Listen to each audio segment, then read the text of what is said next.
Well, welcome to the fifth session. This is the fifth session of Book Club Series 3 on the text Stages of Meditation by His Holiness the Dalai Lama.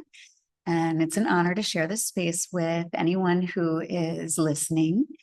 We're just going to keep kind of going. And as we're looking at this book and reading this text, we're really continuing to explore these deep and profound teachings, but trying to put a spin on them so they make sense and they're relevant to our more modern lifestyles.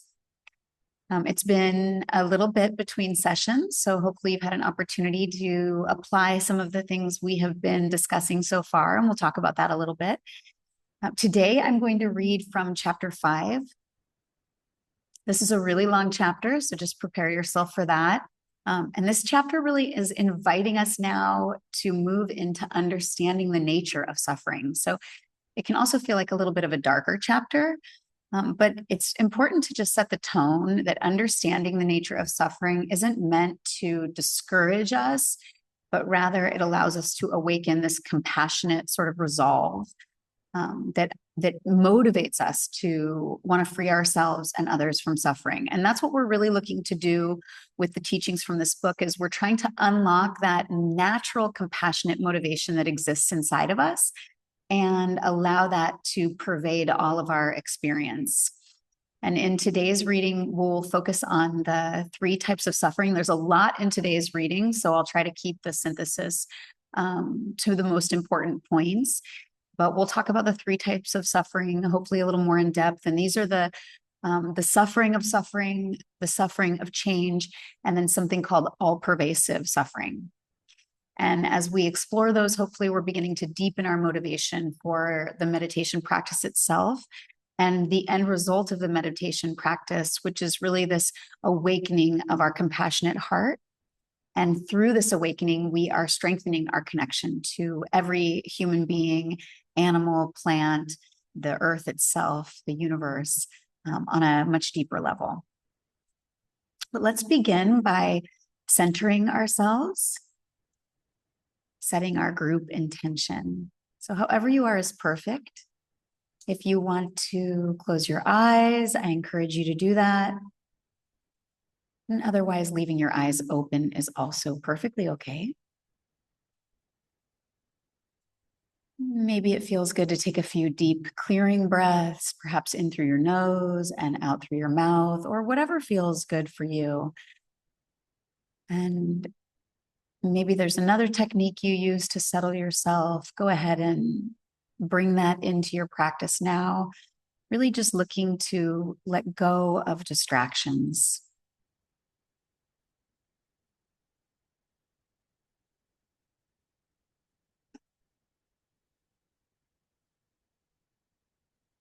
And then reflect for a moment on what brings you to this practice. What's your motivation for studying the Buddha's teachings? Checking in what you hope to learn. Maybe you're trying to transform something or cultivate something. Just allowing whatever intention you have for being here to rise up in the mind.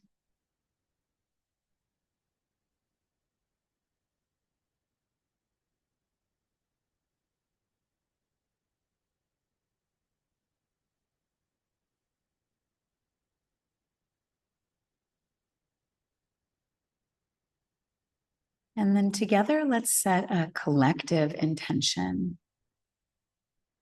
And I'm just going to speak these words, and you can simply listen and feel their meaning, trying to connect your lived experience, your felt experience to the sound of these words. May our study and practice today benefit not only ourselves, but all beings. May we cultivate wisdom and compassion to alleviate suffering and bring peace to the world.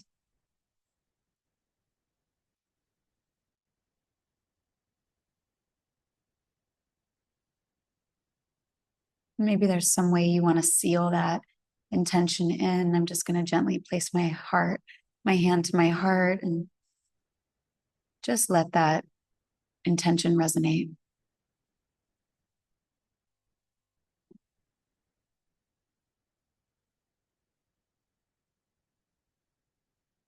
And then return your awareness to the breath or some other sensation that feels okay for you. Nothing is right or wrong here.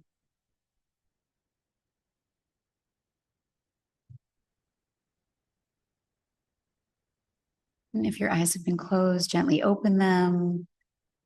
And welcome to our time together. So just to briefly recap our last session, in our last session, we started exploring what is the structured path that leads to compassion. And if you remember, if you joined live or you watched the recording, this was really the first stage, being equanimity, developing a mind of equanimity. So we spent some time reflecting on how all beings share this same wish to be free from suffering and to find happiness. And we defined that suffering can be kind of a loaded term. Like sometimes people don't like to use it actually at all, because in the Buddha's teaching, suffering isn't just meant when something really, really bad happens to you. It's not just like your hair lights on fire or you get a cut on your arm or the person you love most in the world dies. It's not just these major events, but in the Buddha's teachings, suffering is also really mundane. It's really like boredom. Suffering can be just a feeling of dissatisfaction. And so we talked about this equanimity in everyone's sort of ultimate underlying desire to just be free from that, to be free from it in all its forms. And that everybody also at the same time wishes to be happy. So I love to think of it this way, like what people really are ultimately after, myself included, is to feel bad less and feel good more. And there are all kinds of confused ways that we go about this, right? It's not necessarily the most wise way that we try to achieve this. And when we can position our minds in such a way that we recognize this truth that everybody wants to be free from feeling bad and to feel good more, then what naturally starts to develop is we cut ourselves and others a little bit more slack. I think we talked about this in the last session, the idea of a bias. Like I'm only allowed to feel some emotions, but other emotions are off limits. Or I only allow people to be one kind of way, but other ways I don't allow them to be. And when we work with equanimity, we are eliminating bias from our lives. So it's no longer like it has to be this way or that way.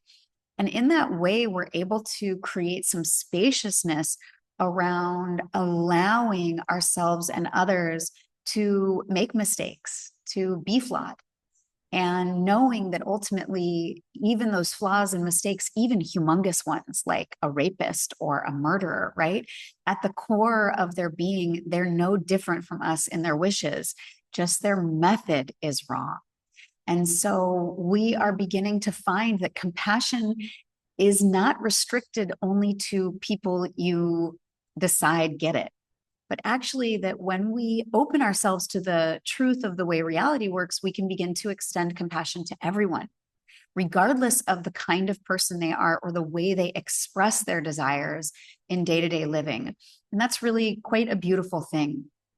And honestly, it's like the differentiator between a community that thrives and supports and uplifts each other versus a community that suffers more and suppresses and oppresses each other, including the self. In our meditation, we practiced a little bit also in our last session, working with this idea of equanimity. And then I invited you to use that practice as a more, as your sort of, I'm blanking on the word right now, but your regular practice, to use the equanimity practice as your formal practice, and also to then begin to take it into your day-to-day life. So not just in a formal way, but also in a way that allows you to start looking out at the world and saying like, oh, this person right in front of me, they also wish to be happy more. They also wish to suffer less. So hopefully you had an opportunity to work with those practices in your life. Because today we're going to go a little bit further. But if you remember, if you were here with me at the very beginning, then you remember I encourage you to think about this as a long game. It's not just like today you are trying to be the best person you can be. It's that today is one step towards opening yourself to your absolute maximum capacity when it comes to being a compassionate, loving human being on this planet. So, and that's really the approach of Kamalashila. Kamalashila's approach, and this is what became prolific across the Tibetan Buddhist tradition, is that it's a progressive path. It's not like boom, enlightenment. It's like little bits over and over and over again. And over time, those gradually accumulate to offer us a new way to relate to our experience. And that becomes stable and that becomes spontaneous. And those are signs that we are progressing. As the Dalai Lama noted before we read, I mentioned already, we're going into chapter 5 today, and this is really a chapter about suffering. It's a long chapter, so I'm going to get right to it. But before we do that, let's just set our proper motivation for listening. We're trying to eliminate the 3 flawed ways of listening. So we don't want to be an upside down cup, a cup with holes in it, or a dirty cup. We just want to listen. We want to open our minds and our ears and our hearts. So let's set that motivation now as the Dalai Lama dictated for us. Just connecting your consciousness to the ears and to the eyes, to the nose and mouth and skin, and moving that awareness from this inner, maybe dialogue or chatter, moving it outward and opening it up. You can just listen to the words. I shall listen to the intermediate stages of meditation by the great Kamalashila in order to attain supreme Buddhahood for the sake of sentient beings vast as the expanse of space.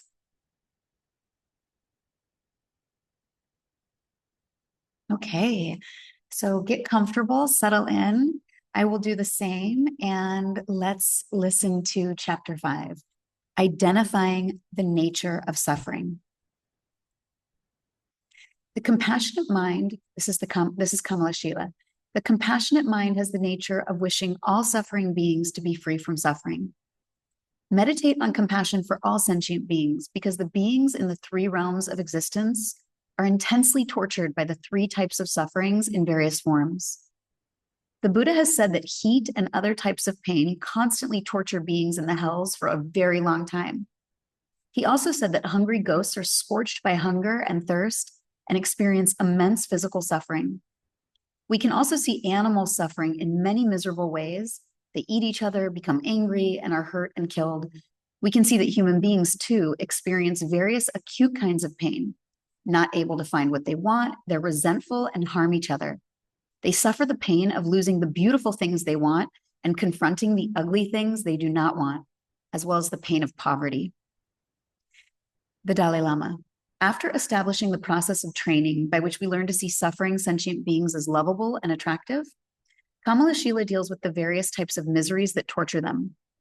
3 types of misery are the misery of suffering, the misery of change, and pervasive misery. There's not one sentient being who is not tortured by each of them.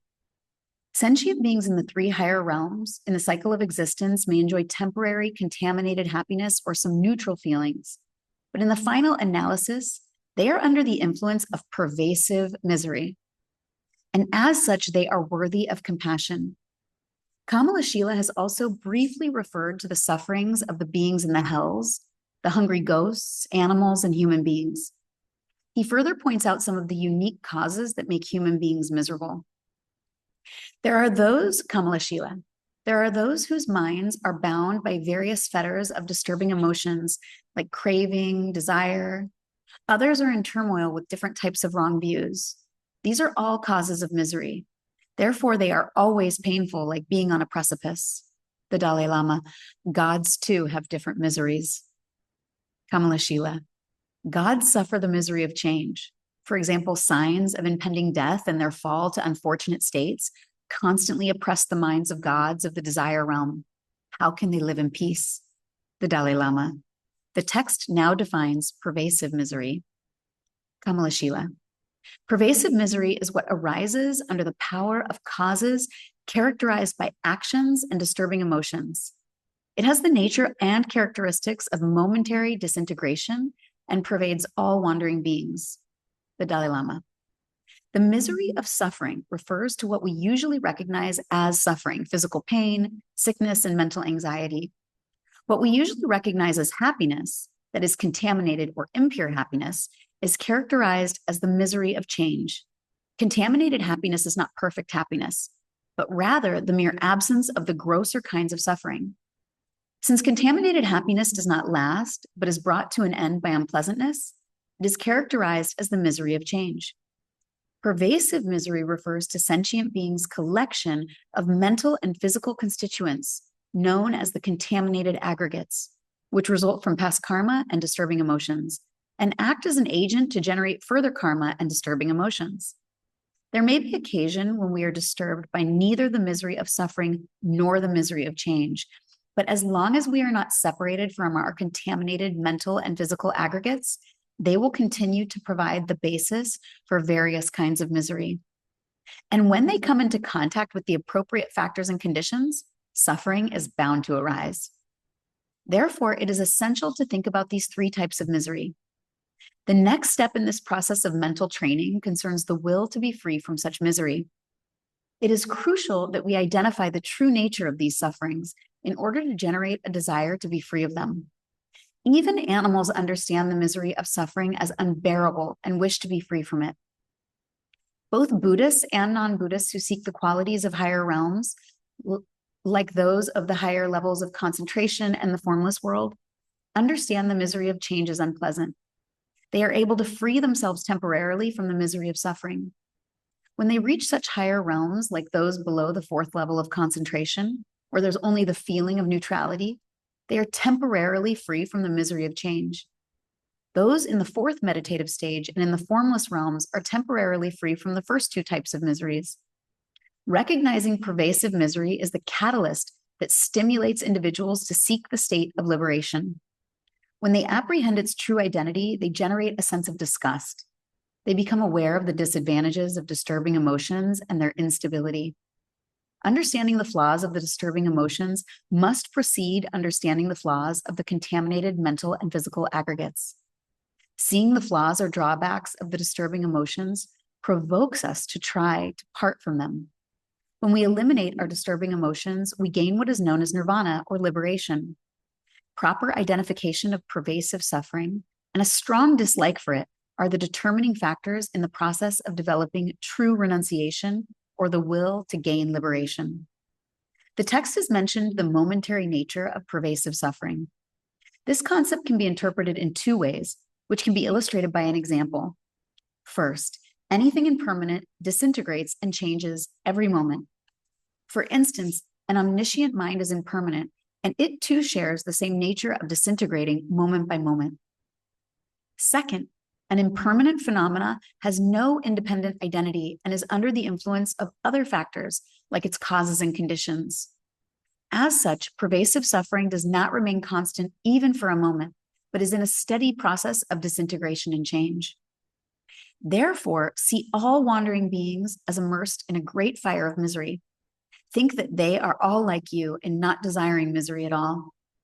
Alas, all my beloved sentient beings are in such pain. What can I do to set them free? And make their sufferings your own.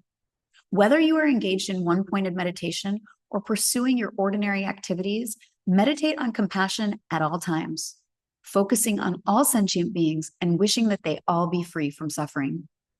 Begin by meditating on your friends and relatives. Recognize how they experience the various sufferings that have been explained. In the preceding lines, the Dalai Lama, in the preceding lines, the author outlines the steps of meditation on compassion. Compassion is the wish that all sentient beings be free from suffering and its causes. In order to train the mind to be compassionate, you must maintain a practice that includes both formal meditation sessions and awareness during the period that follows. That is, not only should a practitioner train to generate a compassionate mind during formal meditation, but also during activities like walking, sleeping, sitting, working, and so forth. If you can maintain such a program, you will be able to make good use of the different experiences you have during the post-meditation period, which will enhance your development of a compassionate mind.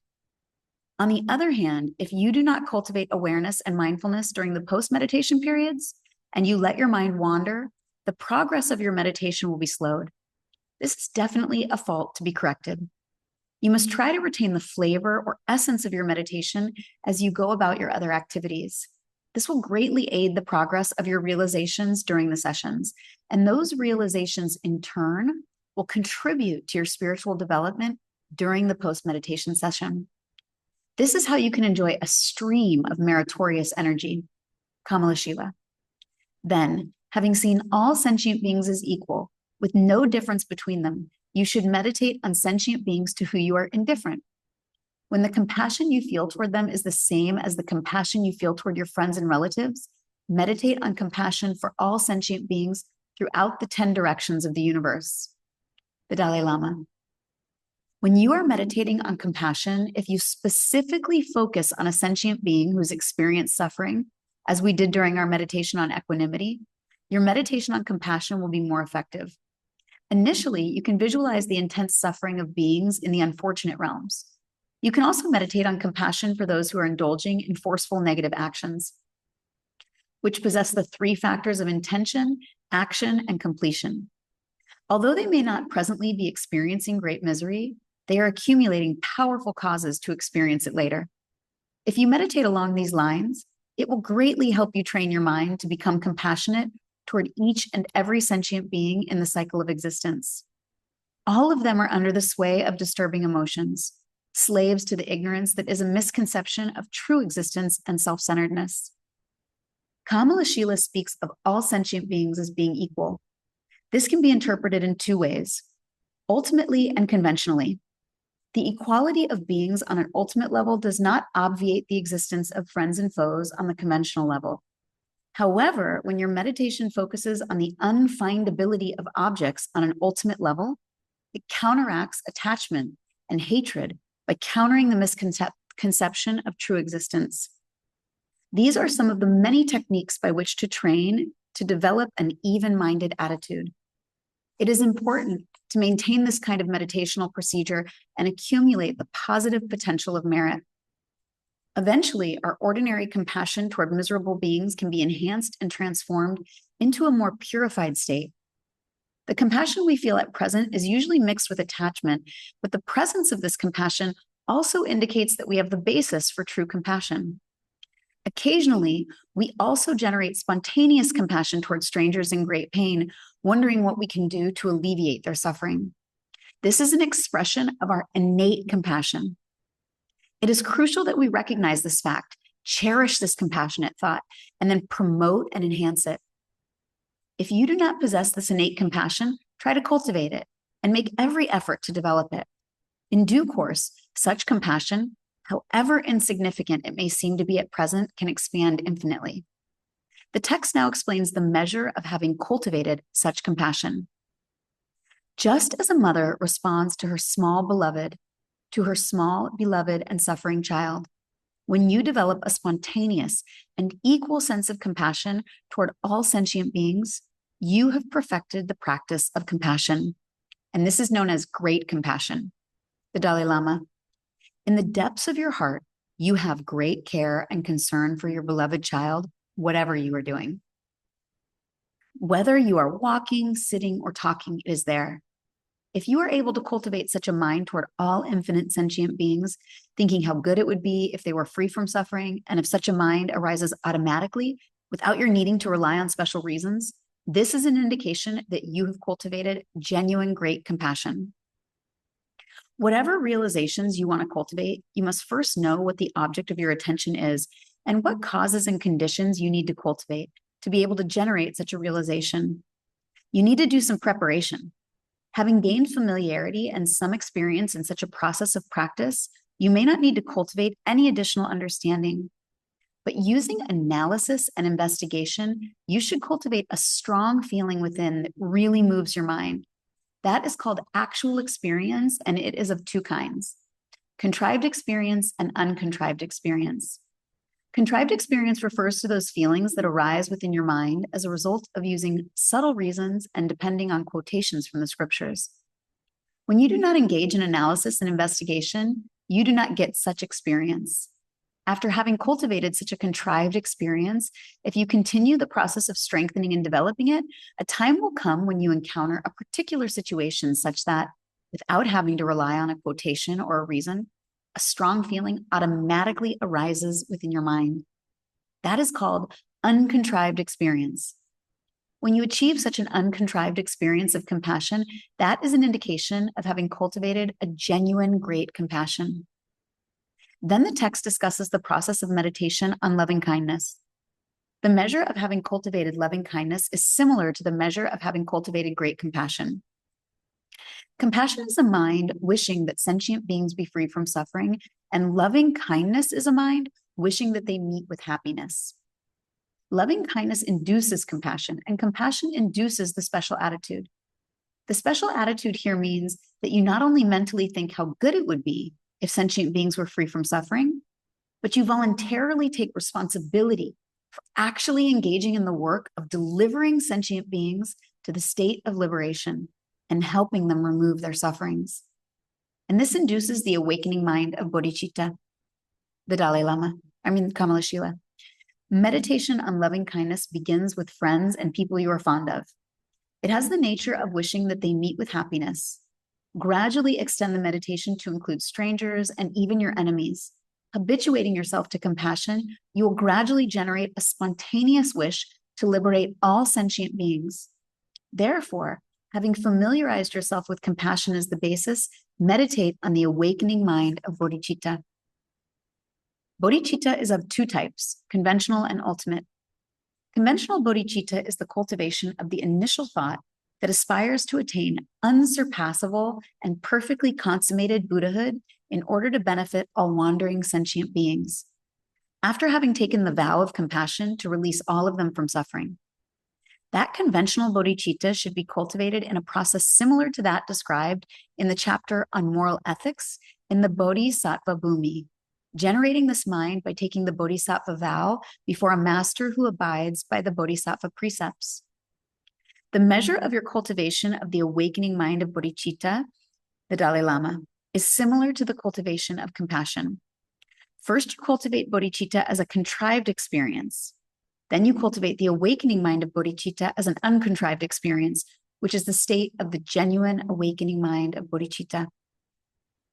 The great Indian master Shantideva has said that all of the sufferings we see in the world arise because we are so self-centered, because we wish only for our own personal happiness. All of the happiness we see in this world arises because of our taking care of the welfare of other sentient beings. He says that there is no need to elaborate further on this point. If you examine the difference between the state of the Buddha and an ordinary being, it will easily be understood. The Buddha worked for the benefit of other sentient beings, achieved omniscience, and now has the capacity to benefit all sentient beings. Whereas we ordinary sentient beings, even though we've tried our best to fulfill our personal well-being, because of our self-centered attitude, not only have not achieved omniscience, but we're still in the cycle of existence.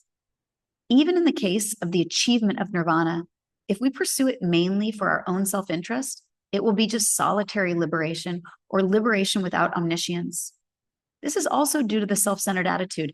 Even on a day-to-day basis, all good qualities within this world, such as feeling mentally at ease, having many trusted friends and relatives, and living in a place where you are not deceived by others, are the result of concern for others' welfare. And ultimately, the possibility of achieving enlightenment is also due to this mind. In other words, if we compare ourselves with the Buddha and calculate how many faults we have and how many perfect qualities a Buddha has, we will be able to discover the drawbacks of self-centeredness and the advantages of concern for the welfare of other sentient beings. Because of the practice of cherishing the welfare of other sentient beings, the Buddha achieved omniscience and is now the embodiment of wonderful qualities, whereas we ordinary sentient beings are in a way the embodiment of faults because of our self-centered attitude. The Buddha first cultivated a mind concerned for the welfare of other sentient beings and then enhanced it and finally perfected it. This is how he actualized all the wonderful qualities of a Buddha. Therefore, we should realize that here and now, We have found this precious human life endowed with excellent qualities, and we are free to engage in spiritual practice. In our spiritual endeavor, the most profound practice is the practice of compassion and the altruistic wish to achieve Buddhahood for the sake of all sentient beings. There is no better practice than this. Therefore, all of us, including the Lama, should endeavor to cultivate a compassionate mind in our daily life. If each of us, from the depth of our hearts, were to cultivate a mind wishing to benefit other people and other sentient beings, then we would gain a strong sense of confidence, and that would put our minds at ease. When we have that kind of calmness within our minds, even if the whole external environment appears to turn against us and becomes hostile, it will not disturb our mental calm. On the other hand, if our minds are agitated and disturbed and we harbor ill will toward other sentient beings, even though they have no harmful intention towards us, our own attitude will make us see everyone as harsh and negative toward us. This reflects our own mental attitude, inner feelings, and experiences. For this reason, we will live in constant fear, worry, anxiety, and instability. We may be wealthy and have abundant material facilities at our disposal, but as long as we are disturbed within our minds, we will have no peace. We may be surrounded by our relatives and best friends, but because of our own internal mental attitude, we will have no happiness. Therefore, our inner mental attitude plays a very dominant role. If we have calm and control within our minds, then even if everything around us turns hostile, nothing will disturb us. In fact, for such a person, the whole environment is a friend and contributes to his or her mental calm. Of course, there are many reasons for taking care of ourselves, but we must know how to look after ourselves and pursue our interests in an intelligent way. What we want is happiness. But if in the pursuit of our own personal happiness, we ignore the welfare of other sentient beings and only bully and deceive them, the results will be negative. If we really want happiness, we must acknowledge that it comes about by taking care of other people. Therefore, we should not forsake the welfare of other sentient beings. Even if we do not engage in spiritual or religious practice, provided we understand that we have to live interdependently, we will have a peaceful and harmonious life. We are social animals, and we cannot think about living an isolated life with no dependence on other people or other sentient beings. Whatever you do in all walks of life, whether you're a farmer or a businessman, you have to depend on others. Even within the family, you have to depend on the members of your family. This is why people normally live together among families and friends. There are a very few exceptional cases to this, such as the meditating yogis who live in solitude high up in the mountains doing spiritual practices. Because it is a reality that we are by nature social animals, bound to depend on each other, we need to cultivate affection and concern for other people if we really desire peace and happiness. Look at wild animals and birds. Even they travel together, flock together, and help each other. Bees do not have a particular legal system. They do not follow any spiritual practice, but for their livelihood and survival, they depend on each other. That is their natural way of existence.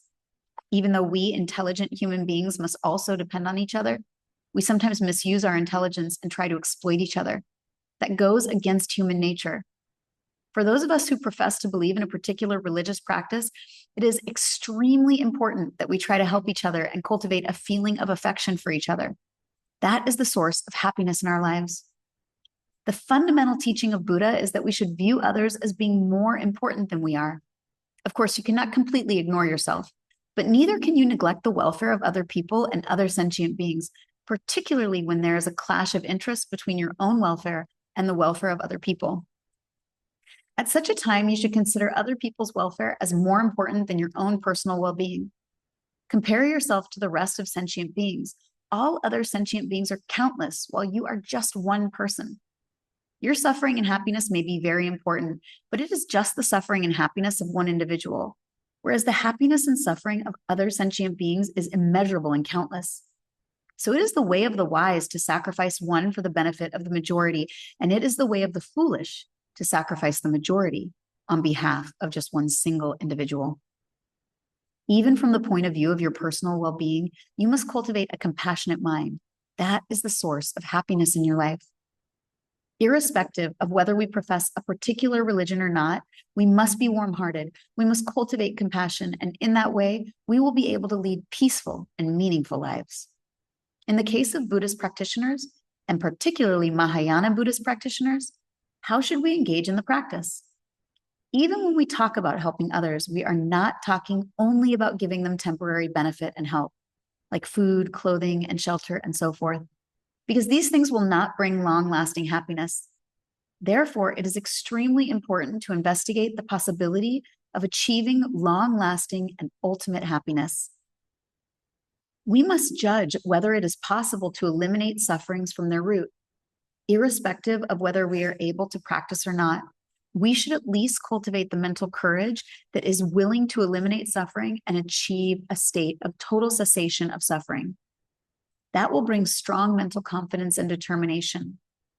Therefore, as Mahayana practitioners, we should think, I will help countless other sentient beings to overcome suffering. That should be our pledge. But if you examine your own present capacity, let alone helping countless sentient beings, you do not have the ability to eliminate the suffering of even one sentient being. Sufferings arise from specific causes and conditions, which are collected by individual sentient beings. That being so, it is extremely important that individual sentient beings know what is to be practiced and what is to be given up. What brings suffering and what brings long-lasting happiness? We must show sentient beings the right path, which brings happiness, and the wrong path, which brings suffering. Therefore, when we talk about benefiting other sentient beings, it is through showing them the path and helping them understand what is to be given up and what is to be practiced.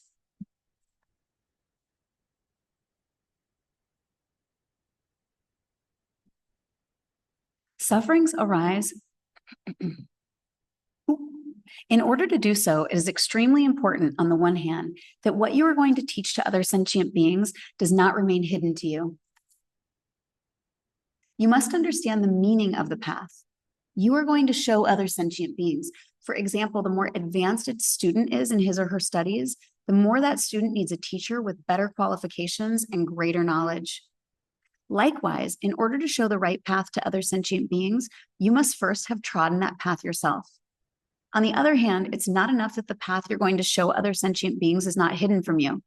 You should also know that what you are going to teach other sentient beings is going to help them temporarily and ultimately. Without that knowledge, your teaching may not suit their disposition and interests. It's not enough simply to say that I am doing this with correct motivation. Of course, if you do, there will be no need for regret, but that does not guarantee that it will help other sentient beings.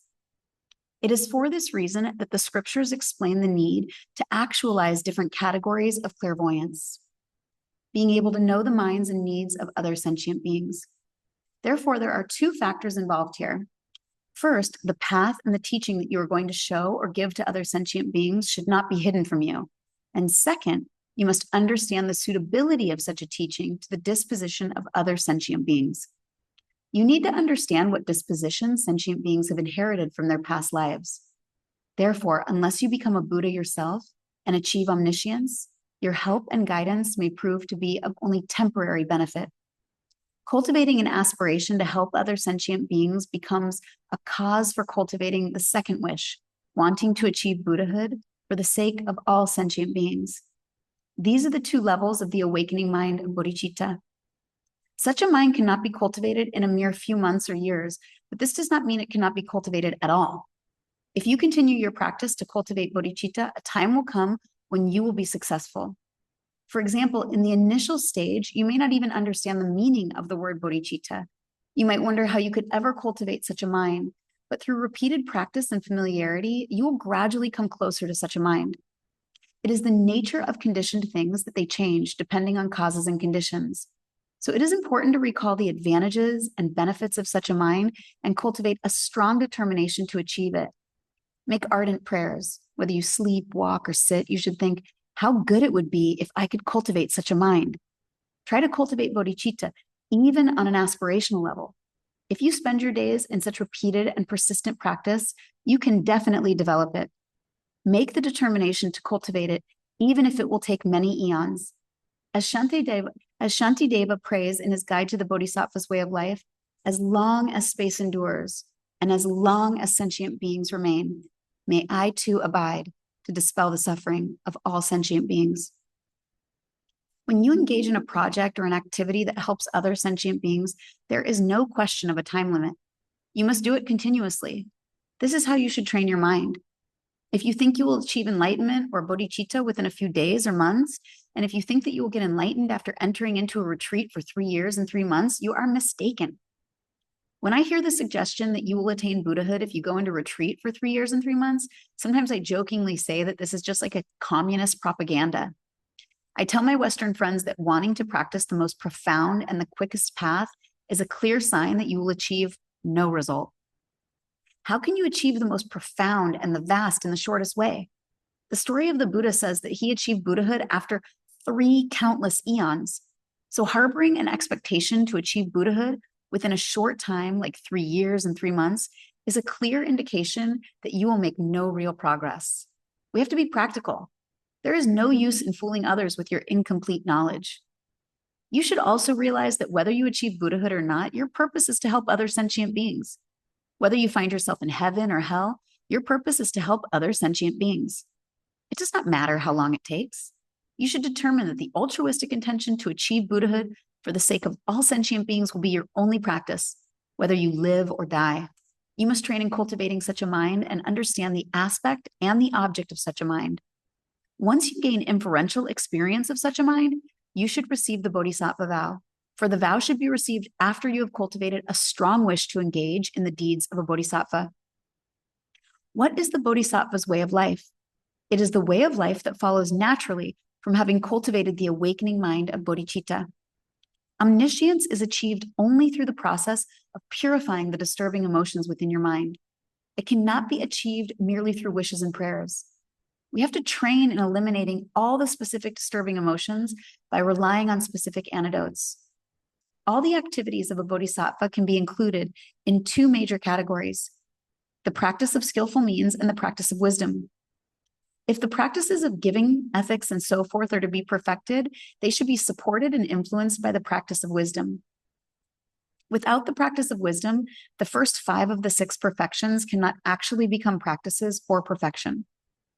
In order to cultivate such wisdom, you must first cultivate the genuine, unmistaken philosophical view that is known as the view of the middle way, or Madhyamika. What is the view of the Madhyamika? There are 4 schools of philosophical tenets within the Buddhist tradition. Based on an explanation of the first 3 systems of Buddhist tenets, you can understand the meaning of selflessness on a grosser level, and this will lead finally to the subtle middle way view of the selflessness of person and of phenomena, which is contingent on an interpretation of interdependent origination. Having established such an unmistaken correct view and gained conviction in it, you will be able to realize emptiness. However, even when you have understood the wisdom realizing emptiness, that alone will not become a powerful antidote to ignorance if it is not supported by other practices such as giving, ethics, patience, and so forth. Mere understanding of selflessness is not sufficient to defeat the disturbing emotions. Therefore, it is important to cultivate a practice that unites a calmly abiding mind with special insight. In order to develop special insight, you must first develop a calmly abiding mind. Calm abiding is single-pointed meditation, whereas special insight refers to discriminative awareness. Through the union of these 2, you will be able to engage in a fruitful practice of both method and wisdom. Kamalashila.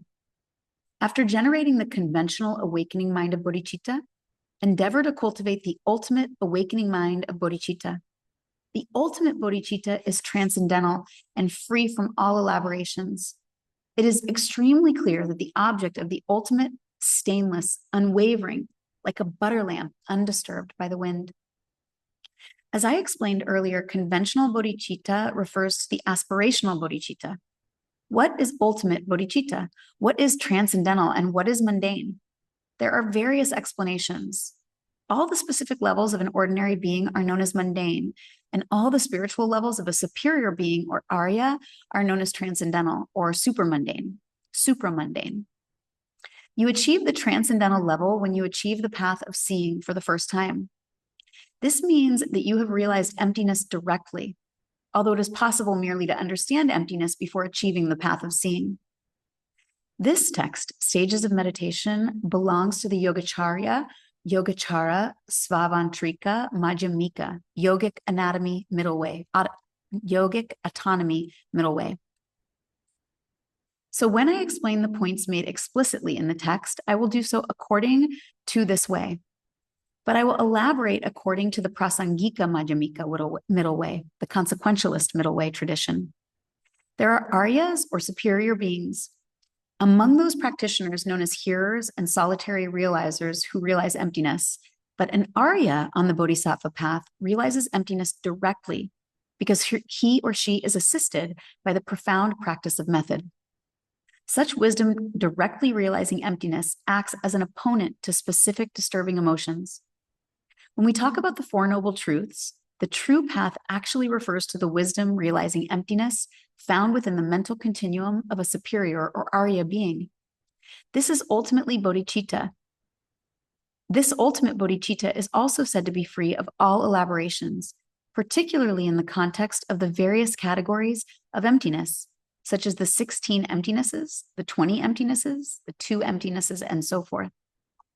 Although there are as many categories of emptiness as there are types of phenomena, when you realize the emptiness of one specific phenomena, you also realize the emptiness of all phenomena. The ultimate nature or emptiness of all phenomena is of equal taste and of the same undifferentiable nature. Even though the nature of emptiness of all phenomena is the same, and all the different aspects of phenomena, such as whether they are good or bad or the way they change, arise from the sphere of emptiness, you should understand that emptiness itself cannot be found apart from the subject or the object. Emptiness refers to an object's being free of intrinsic existence. Things depend on causes and conditions. This very dependence on causes and conditions signifies that phenomena lack independent or intrinsic existence. It also demonstrates how all the diverse aspects of things that we experience arise because they are by nature empty. When we talk about emptiness, we are not dealing with those different aspects. We're dealing with phenomana's ultimate reality. It is from this perspective that the state of emptiness is referred to as free from elaborations. It is also explained that emptiness is uncontaminated, as the verse of homage to Nagarjuna's fundamental wisdom makes clear. I pay homage to that being sublime.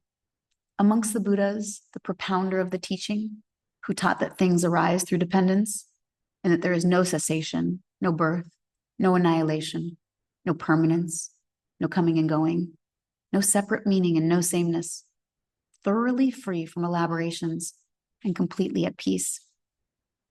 Emptiness and dependent arising are two sides of the same coin. From the perspective of dependent arising, or the conventional perspective, things arise, things can be produced, and things cease. The verse I've quoted from the fundamental wisdom means that things are not produced, do not cease, and are not annihilated, nor are they permanent in any independent way.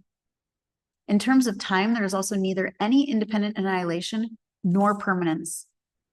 From the point of view of the object, there is no independent going and coming. Nagarjuna described 8 categories of elaboration, for example, production and cessation, and how they do not occur independently. It is said that the Aryas, or superior beings, whose direct perception of wisdom is uncontaminated, have not seen the independent existence of the production or cessation of dependently arising phenomena. Their minds see only the ultimate truth, emptiness, which is free of all elaborations. Ultimate reality, or ultimate bodhicitta, is described as extremely clear. It is referred to as ultimate because it is the object of engagement of an ultimate wisdom. It is also called stainless and unwavering. In other words, the wisdom of a superior being in meditative absorption is a wisdom that is a combination of a calmly abiding mind and special insight. Such a combination is achieved by first cultivating calm abiding. Once you gain stability with regard to the object of investigation, you can focus your understanding upon it without being disturbed by the mental laxity and excitement of conceptual thoughts. Such wisdom is referred to as unwavering and is compared to a butter lamp undisturbed by the breeze. This ultimate bodhicitta is transcendental and free from all elaborations. The way to achieve this is explained in the following lines, Kamalashila. This is achieved through constant and respectful familiarity with the yoga of calm abiding meditation and special insight over a long period of time.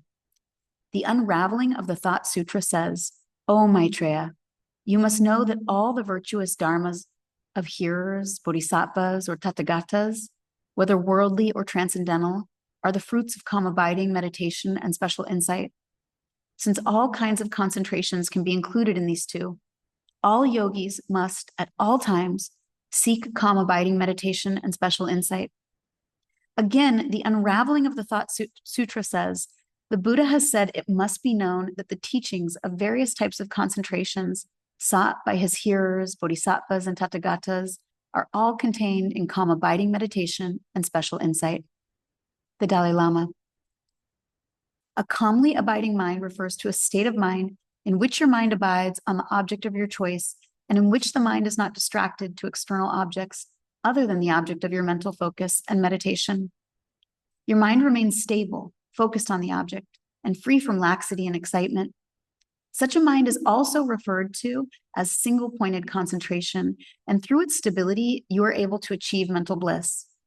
Special insight refers to gaining special insight into the ultimate reality of the object on which your mind is focused. There are two categories of special insight, mundane and transcendental. There could be different objects according to different categories of special insight, but here, special insight refers to the mind that focuses on emptiness. Buddha Shakyamuni taught these two practices, calm abiding and special insight, and they are the only methods by which you can achieve all the levels of concentration. Therefore, the text states that since calm abiding and special insight are equally important, you should cultivate both qualities. Kamalashila.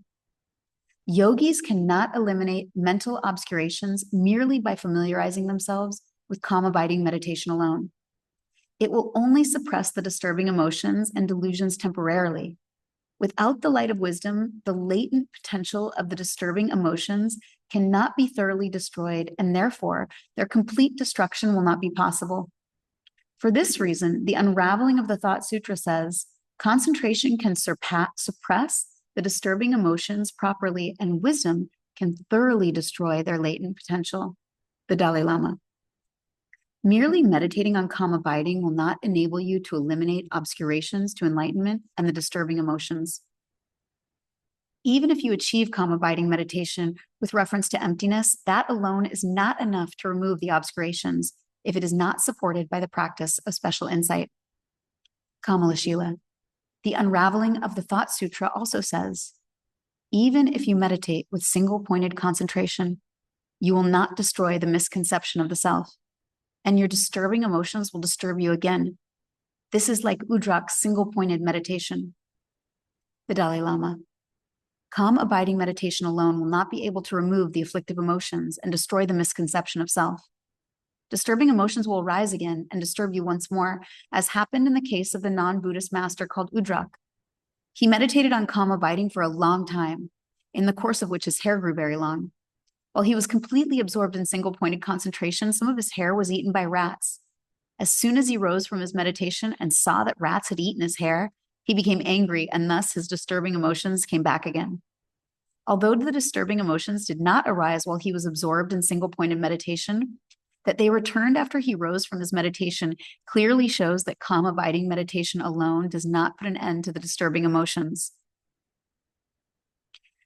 Kamalashila. When the selflessness of phenomena is examined specifically and meditations are performed on the basis of that analysis, that is the cause of the resultant liberation. No other cause can bring peace. The Dalai Lama. So specifically examining the selflessness of phenomena means that by employing special insight or discriminative awareness, we can be liberated. We cannot employ any other technique to achieve liberation or nirvana. Kamalashila. Also, the Bodhisattva section says, those who haven't heard these various teachings of the Bodhisattva collection and have also not heard the implemented teaching on monastic discipline, who think that single-pointed concentration alone is enough, will fall into the pit of arrogance due to pride. As such, they cannot gain complete release from rebirth, old age, sickness, death, misery, lamentation, suffering, mental unhappiness, and disturbances.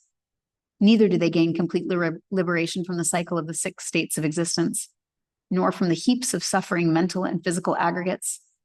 Keeping this in mind, the Tathagata has said that hearing the teachings will help you gain liberation from old age and death. The Dalai Lama. So you should listen to explanations of the meaning of suchness and then meditate on it.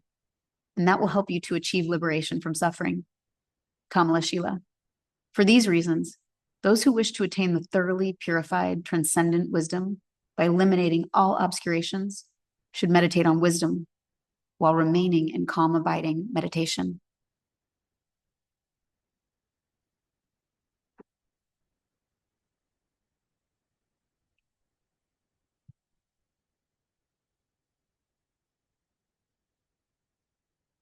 Okay. All right. Wow. What a big chapter. Because the chapter is so long, I'm going to offer a synthesis. And then I'm just kind of debating on the next session being just purely practice oriented because we've really covered a lot of ground so far. And so, yeah, I might do that. We'll see. But I do want to offer a synthesis, and I actually want to start at the end with that synthesis because I think it's really important. Well, I don't know, maybe I'll start at the end, I'll start in the middle. It'll all come together. In this chapter, what's really happening is, so the last chapter focused on equanimity, right? Like, okay, what are we doing? We know we're developing this awakening mind of bodhicitta. Great, wonderful. How are we doing that, right? There's a specific way that we are doing that.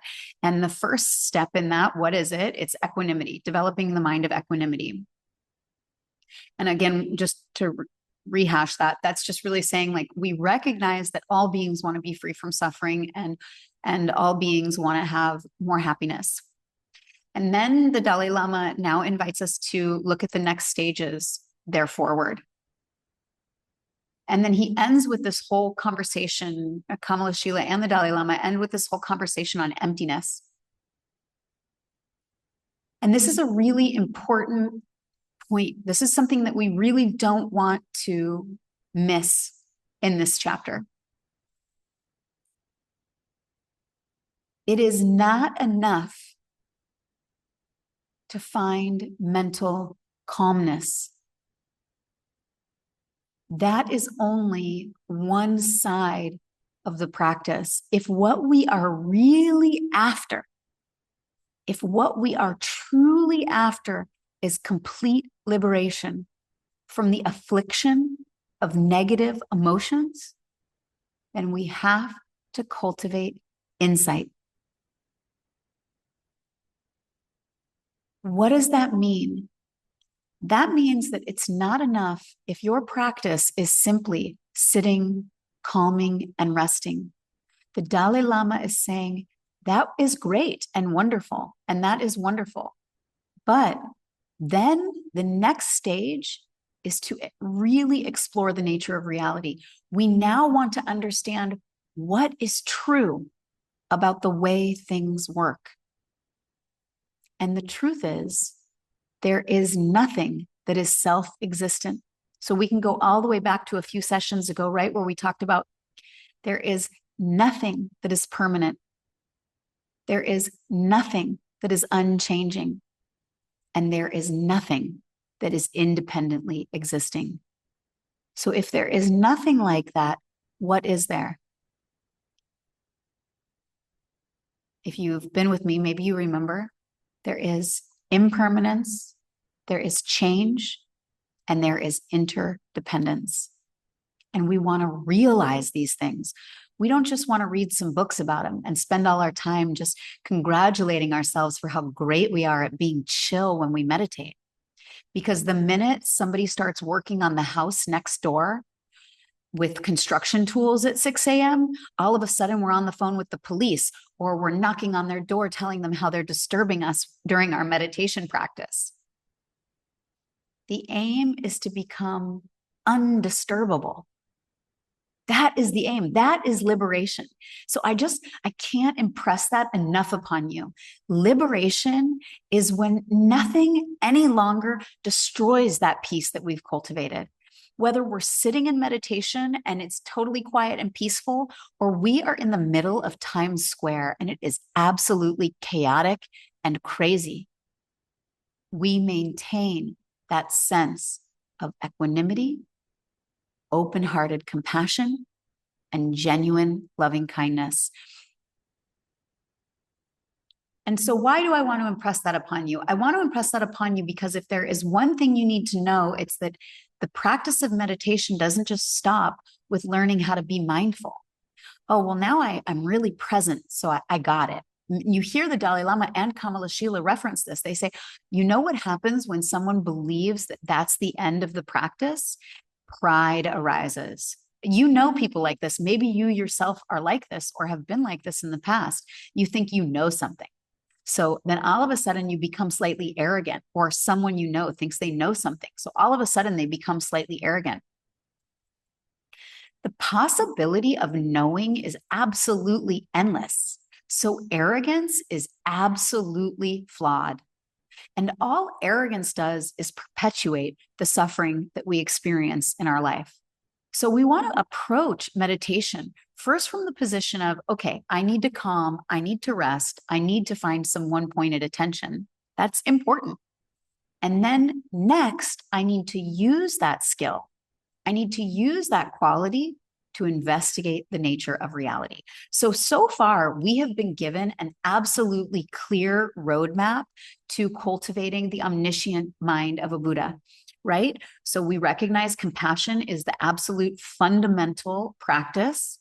We follow in stages, first working with equanimity, recognizing it for people we love, for people we're friends and family with, and then moving into people we're indifferent with, maybe enemies from there. And then we apply, wait, I don't want to go too fast. And then we wait, we practice and we wait. So, today I could introduce the next steps, compassion and then loving kindness, but I don't even want to, because honestly, who among us has already fully recognized equanimity?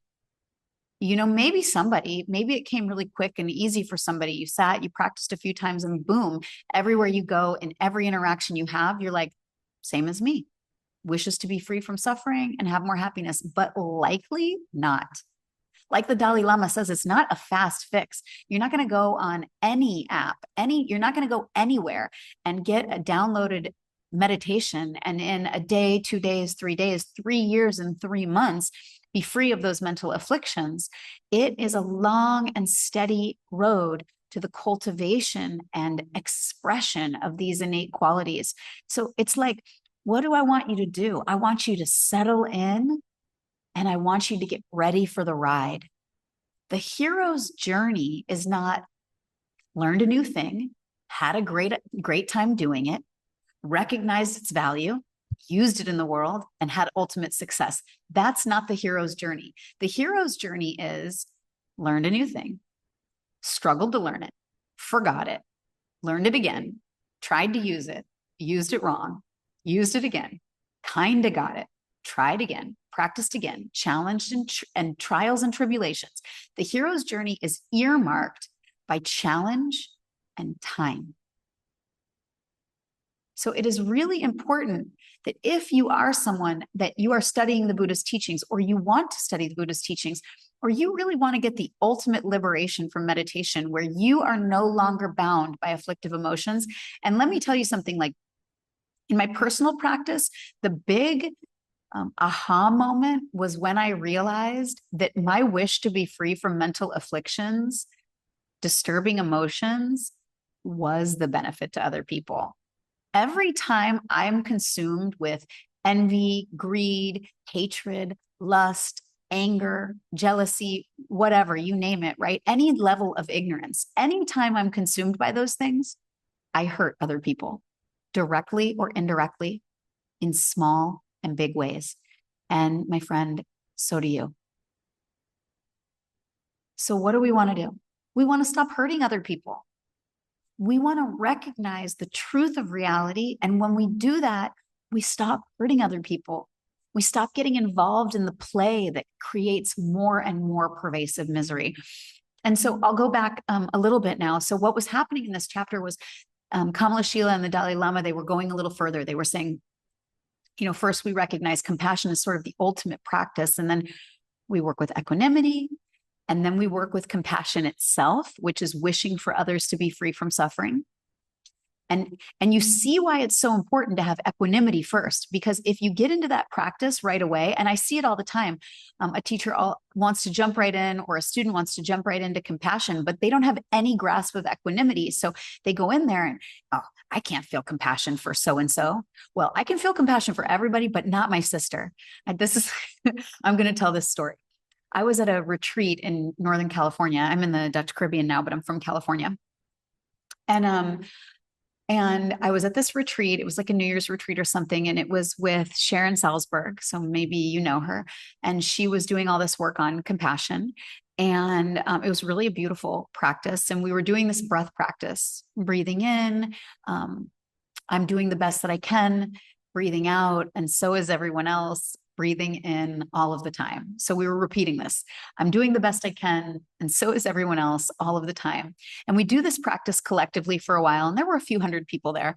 And after the practice is over, they open the room up for, comments or questions or whatever. And someone takes the mic, a woman, and she says, yeah, I'm really getting it. I'm doing the best I can all of the time. But you know what? My sister isn't. And in that moment, it was like 20 light bulbs went off. It was like my heart burst open, because that is how hard it is to really believe these things. It's not that you can sit and just repeat a mantra and all of a sudden you're like, yeah, I believe it. It takes however long it takes. So settle in for the ride. Hunker down, settle in, and just keep on practicing. And so we start with equanimity and we work with that until it really roots in our being. And then we develop compassion. Then we say, in an absolutely unbiased way, I'm able to wish that other sentient beings are free from compassion. And then we wish for them to be happy. So after we say, wow, spontaneously, I just feel myself wishing compassion for everyone, for friends and family. And that's really how it comes about. It is spontaneous. All of a sudden, something is happening and you find yourself spontaneously feeling compassion for someone, spontaneously experiencing a felt sense of love for someone you know, don't know, someone you love, someone you don't love. At the base, we all love everyone. Everyone. So you want to start there. I hesitate to move us forward. I used to teach at a university, and it was so hard to move forward in the curriculum because I had students that couldn't even write a complete sentence. This was at the university level.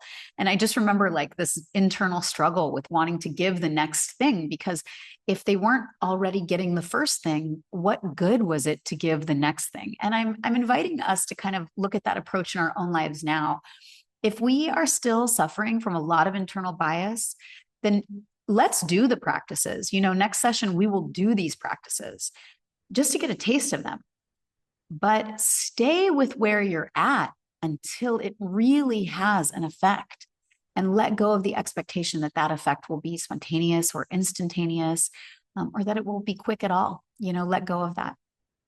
So the other thing that I just briefly want to touch on that the Dalai Lama and Kamalashila talk about are these three types of suffering. This is the suffering of suffering, the suffering of change, and this all-pervasive suffering. So the suffering of suffering is like you wake up in the middle of the night and you can't get back to sleep.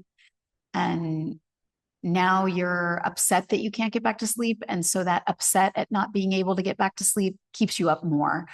So we sort of create a story around an immediate problem, maybe a natural suffering. And then that story actually persists. It keeps that suffering persistent. And then we have the suffering of change. And this is just, this clinging, this desire that we don't want anything that's good to go away. We want it to just stay with us forever. And when it doesn't, because that's the natural way of the universe, we really suffer deeply from that. And the third one is this all-pervasive suffering. And if we go back to the beginning, and I talked about how, suffering is maybe a word that not everybody is really comfortable using in the teachings of the Buddha, because it wasn't so much that it was just big suffering. It was that dissatisfaction is considered suffering. And what the Dalai Lama and Kamalashila are basically saying is that this sort of underlying current of dissatisfaction is inherent in conditioned existence. And this undercurrent is because of our basic ignorance. And so we want to know that. We want to really study the types of sufferings in our lives because they start to make us sick of it. You know, it's like you begin to say there's just no good coming about here. Whether I'm rich and famous and have every possible resource in the world, or I'm the poorest person on the planet and I don't even have a cardboard box to call my home. No matter who I am and where I am, I have that. Because that is what is sort of innate to this conditioned relative experience. There's just dissatisfaction. Even the most perfect circumstances, the minute you look at the less than perfect aspects of them, which are always there, you're dissatisfied. And so we want to start to study, like, where did suffering come from? Where is suffering at? Where am I experiencing it in life? And can I develop a sort of revulsion to it? Can I find myself just sort of like sick of this conditioned existence, over it? You know, I'm tired of this. I'm tired of never being satisfied. I'm tired of always wanting more. I'm tired of things never being good enough. I'm just sick of it. And when we develop that really like felt sense of just being totally sick of it, then we really create a motivation for liberation. Then we're like, I'm so sick of it. I would do anything to be rid of it. And then we say, now the Buddha's teachings are starting to make some sense. And now I'm going to go all in. I'm going to go all in. And that motivation keeps us going. It fuels us for the long, hard road ahead, because meditation is not peaceful roses lying on a pillow top mattress. It is not that. It is hard work. It is reframing the entire framework of the mind that you have right now. So, you know, that could depress you or that could inspire you. Like, what is my potential? What is my capacity? And I invite you to look at it from that lens. Like, I have this in me. I have this in me. Can I express it? And then we start to do the work to do just that. So this is a chapter that I think people should listen to a million times. You know, you should reread it. You should listen to it. Like the Dalai Lama says. And this is funny because actually in this book club, I was originally going to read this other book, not pointing out the Dharmakaya, but Everyday Consciousness and Primordial Awareness by Trungpa Rinpoche. And it's an excellent book. But I was rereading it in preparation for book club. And I thought, you know what? This is not the right book to read. First of all, I don't get to really know you, you know, like I'm reading, I'm talking to you, but I don't know you. And so I don't know where you're at in your practice or where you're at in your training.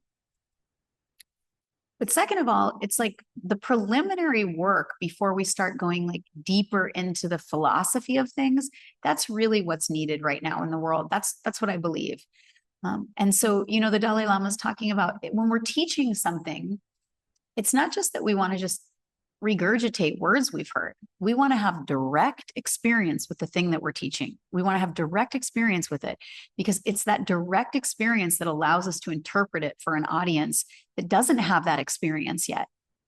And so that's really important when finding a teacher, you know, finding a teacher that has direct experience. I think in the spiritual realm, like anyone can call themselves a teacher. And so often that is what happens, you know, but the direct experience is really the differentiator, and having a teacher that's going to impart wisdom versus a teacher that may actually impart more ignorance.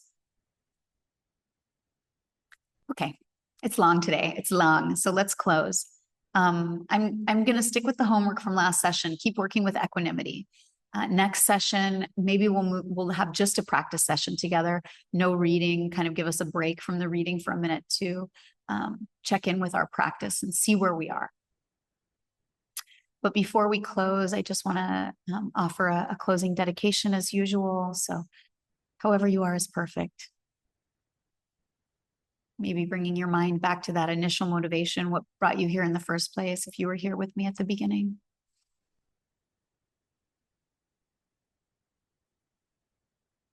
And then just listen to the words as I repeat them.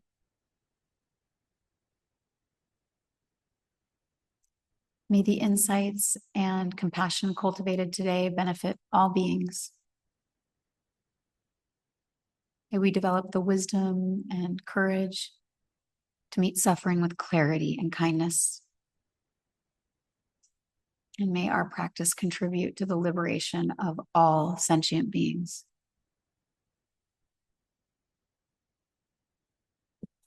Thank you so much for joining me today. I'm Sarah Sati, and this recording will be made available on Insight Timer. So I hope you have the opportunity to listen to it again. And until next time, I will see you soon. I hope you have a beautifully productive practice in the in-between.